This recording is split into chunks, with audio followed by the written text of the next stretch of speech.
ऐसे लोगों से सावधान रहना।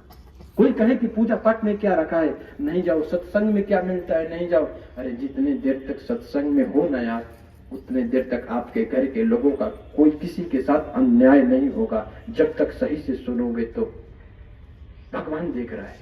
अरे वो तो छोड़ो, एक प्रमाण की बातें सुनो। अगर आप जितने देर तक सत्संग में आप रहेंगे ना, उतने देर तक आप निंदा नहीं कर सकते किसी का।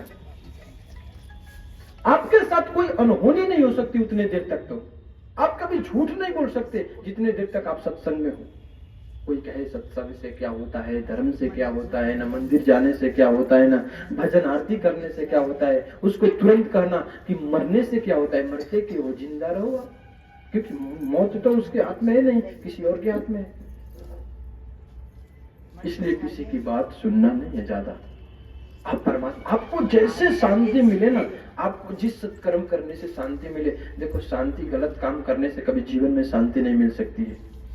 मन की शांति और अंतःकरण की पवित्रता तभी आ सकती है जब आप भक्ति सत्संग में आओगे।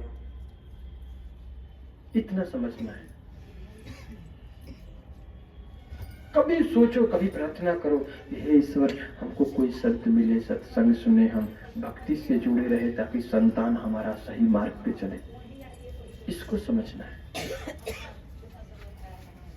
तो संतों का ये दी हुई ग्रंथ, ये दी हुई, ये केवल ग्रंथ है, केवल पुस्तक है, केवल शास्त्र नहीं है। ये ऋषियों का कलेजा है। कलेजा काट कर रख दिया है संतों ने, और उस पे तुम आरोप लगाते हो किसी के कलेजे पे। ये कितनी साधना किए होंगे संत लोग, तो हमारे पास आज रामायण और गीता आई है, और तुम इसको कहते हो ये गलत है, ये गलत है, ये गलत है। सब गलत ही है तो तू ही एक सत्य हो, तू ही एक सत्य है। किसी की निंदा नहीं करो। कोई साधु, कोई साधक बोले कि ये गलत है तो चलेगा, और वो भी कैसे बोल सकता है। और तुम लीडर होकर के समाज में शोषण करके, गलत बातों को फैला करके और कहते हो रामायण गलत है। ऐसा नहीं। कभी गुरु के पास जाकर पढ़ो। कभी तो पढ़ा नहीं और तुरंत बोला गलत है। पढ़ना सीखिए। तो इतना ही कहकर अपने वाणी को मैं विराम दूं। आज कथा गंगा यही विराम लेती है। इससे पूर्व कीर्तन, भगवान का नाम स्मरण करेंगे, इसके बाद आरती होगी, फिर प्रसाद मिलेंगे, फिर हमारे बाबा कहते थे, राम सुखदास जी, जिन्होंने भगवत गीता साधक संजीवनी लिखा, कि जिस घर में संत न जाए वो घर शमशान है। अगर आपके घर के अगर कोई साधु रोटी भी खा ले ना मेरे भाई बहन, तो आपके घर के कोई साधु रोटी भी खाता है तो रोटी नहीं खा रहा है, आपके पूर्वजों के किए हुए कर्मों का पाप खा करके आपको पुण्य आत्मा बना करके जा रहा है। अगर कोई घर में साधु आ जाए ना, तो साधु के चरणों में लगकर आपके घर के पाप निकलकर उसके चरणों के साथ चले जाते हैं। साधु के चेहरा देखने से ना पातक हर जाता है, आपके पाप निकल जाते हैं। और साधु का मतलब जो क्षण क्षण परमात्मा की याद में उसकी आंखों में आंसू आए, किसी की निंदा न करे, आपको ऐसा लगे कि इसके वाणी में सत्य है, इसके हृदय बहुत कोमल है, ये परहित के लिए जीता है, इसका कोई स्वार्थ नहीं। उसके पास जाने के पास बैठते बैठते में आपको शांति मिलने लगी। और एक और बात बताऊं, आपको अपने होते इसलिए बता देता हूं, कथा सुनाते सुनाते ऐसा लग रहा है कि आप अपने हो हमारे। कभी साधु के पास जाकर के कुछ बोलना नहीं, चुप बैठना, और फिर देखना कितना आपको शांति मिलेगी। आप बोल करके अशांत कर देते, कुछ ना बोलो, फोन स्विच ऑफ करके सिर्फ बैठो। अगर संजोग हो तो साधु अगर आपके तरफ आंखें उठाकर देख ले, बहुत बड़ी पुण्य हो जाए। और एक और बात प्रार्थना करके कहूं, किसी साधु को ना चरण छूकर प्रणाम नहीं करना, उसको दुख होता है थोड़ा। अगर कोई छुआए तो छू लो, अगर कोई मना करे तो प्लीज थोड़ी डिस्टेंस होना चाहिए, थोड़ी दूरी से। एक अस्मिता है उसकी एक मर्यादा है, वो कहीं टूट ना जाए। दूर से प्रणाम। साधु ने क्या कहा है उसके बाणी को पकड़ो। हम गलती क्या करते हैं, साधु के चित्र को नहीं पकड़ो, चरित्र को पकड़ो, उसके आचरणों को पकड़कर अपने पॉकेट में रखो, मन में रखो। उसके चित्र को पकड़ोगे गलत हो जाएगी। चरण नहीं पकड़ो, आचरण पकड़ना चाहिए। दूर से डिस्टेंस, थोड़ी दूरी होना चाहिए, थोड़ा सा दूरी, क्या बिगड़ जाता है। अगर चरण कोई सहज छुलाए तो आपका भाग्य है, अगर नहीं कोई छूने दे। मेरी थोड़ी दूरी रहती है क्योंकि मैं उतना बड़ा नहीं हूं कि मैं चरण छुआ सकता हूं। मैं आपका बालक हूं, मैं आपका भाई हूं, मैं आपका बेटा हूं।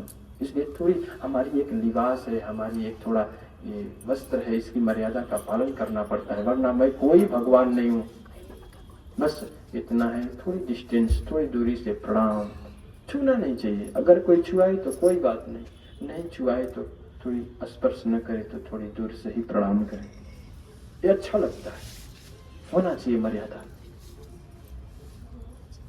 इसलिए कभी भी अगर वैसे कोई साधु हो, अगर जहां जाने के बाद बगैर बोले आपको शांति मिलने लगे, चुप रहने से ही सब कुछ होने लगे, याद रखिएगा।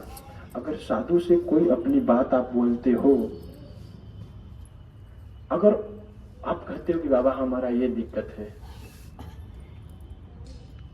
अगर वो बोल दे तो समझो कि हो जाएगा।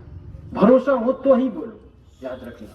आपको पूर्ण भरोसा है कि इसके सिवा मुझे कहीं नहीं जाना है, यही मेरे लिए परम है ना, तो उसके पास अपनी वेदना कहो। हर जगह अपनी वेदना की पोथी मत खोला करो।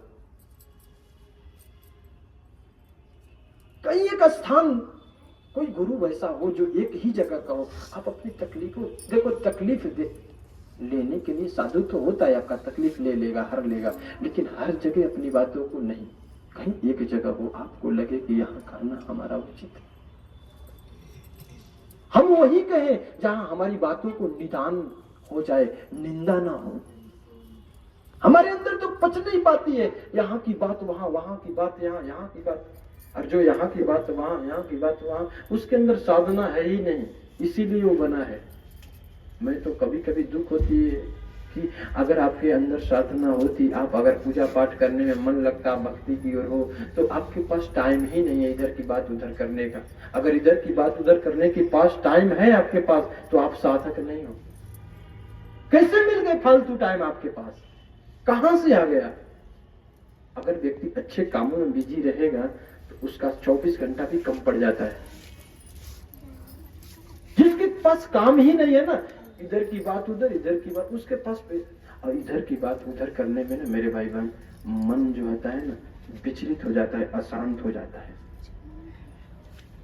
जिसके पास बैठने से, जिसके पास जाने से मन में शांति आने लगे। अगर साधु बोल दिया तो समझो कि हो गया, और बोले वही, उसी से बोलवाओ जिस पर आपको भरोसा है। याद रखिएगा, जिस पे आपको भरोसा है उसी से अपनी बात कहो, और वो बोलेगा तो हो जाएगा, और नहीं बोलेगा तो समझो कि वो दुआ कर रहा है ईश्वर से कि हो जाए उसका काम।